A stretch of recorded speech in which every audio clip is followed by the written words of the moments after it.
আসসালামু আলাইকুম রহমতুল্লাহ। প্রিয় ভিউয়ার্স, প্রিয় শিক্ষার্থী বন্ধুরা, যে যেখান থেকে আজকের ভিডিওটিতে অংশগ্রহণ করেছো, তোমাদের সবাইকে স্বাগত, শুভেচ্ছা, অভিনন্দন জানাচ্ছি।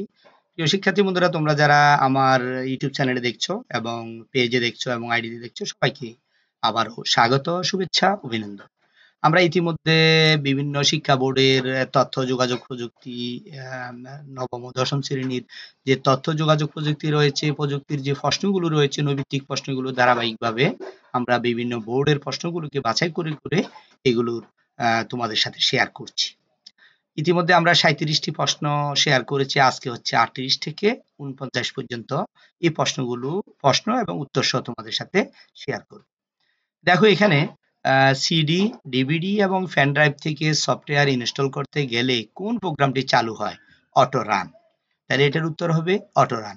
সিডি, ডিভিডি, ফ্যান ড্রাইভ থেকে যদি আমরা কোনো সফটওয়্যার ইনস্টল করি, সেটা প্রোগ্রাম আকারে চালু করতে হলে কি করতে হবে? অটো রান দিতে হবে।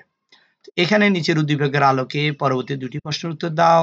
ইকরাম সাহেব দেখেছেন কয়েকদিন ধরে তার কম্পিউটার হঠাৎ বন্ধ হয়ে যায়, আবার চালু হয়। আরো লক্ষ্য করলেন কম্পিউটারটির কাজের গতিও কমে গেছে।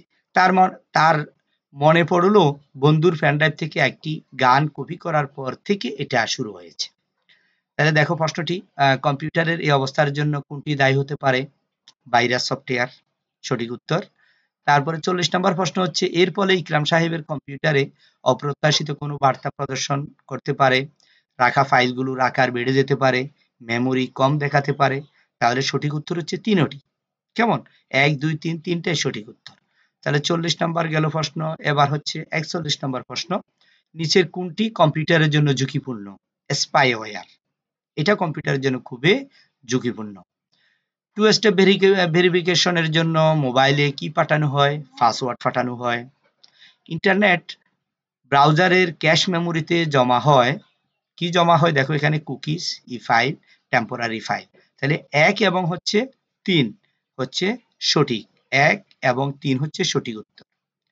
তারপর হচ্ছে বিএসএ এর ২০১১ এর প্রতিবেদন অনুযায়ী প্রতি ১০ জনে কতজন পাইরেসি মুক্ত? ৭ জন। ভাইরাস সাধারণত যা ক্ষতি করতে পারে, ফাইল মুছে দিতে পারে, ডেটা বিকৃত করতে পারে, সিস্টেমকে ধীরগতি করতে পারে। সঠিক উত্তর ১, ২, ৩। কেমন? তারপরে ৪৫ নাম্বার ৪৬ নম্বর প্রশ্ন হচ্ছে, ৪৬ নম্বর প্রশ্নতে আমরা দেখতে পাচ্ছি হচ্ছে চলমান কাজের ফাইলগুলো বেশি জায়গা দখলের কারণ কোনটি? ভাইরাস। টু স্টেপ ভেরিফিকেশনের ব্যবহার করা হয় কোনটিতে? জিমেল এর মাধ্যমে। টু স্টেপ ভেরিফিকেশন ব্যবহার করা হয় কোনটিতে? এখানে ফার্স্ট জিমেল আছে, হটমেইল আছে, সবগুলোতে। এখানে হচ্ছে জিমেলের বিষয়, জিমেলের যখন আমরা ইমেলের করি, ইমেলে আমরা মূলত টু স্টেপ ভেরিফিকেশনটা আমরা চালু রাখি। তারপর ৪৮ নাম্বার হচ্ছে বুট ডিস্ক ফেইলিউর, তারপরে hard disk not found message দেখায়। তাহলে তোমাকে কি করতে হবে? হার্ড ডিস্কের সাথে ডেটা কেবল সংযুক্ত না থাকলে, হার্ড ডিস্কের সাথে পাওয়ার কেবল সংযুক্ত না থাকলে, তারপরে সিএমওএস নষ্ট থাকলে, হ্যাঁ, এটা উত্তর, সঠিক উত্তর হচ্ছে ১ এবং ২। ১ এবং ২ হচ্ছে হার্ড ডিস্কের সাথে যদি ডেটা কেবলের সংযুক্ত না থাকে, তারপরে হার্ড ডিস্কের সাথে যদি পাওয়ার কেবল সংযুক্ত না থাকে, তাহলে এই মেসেজটি মূলত দেখাবে।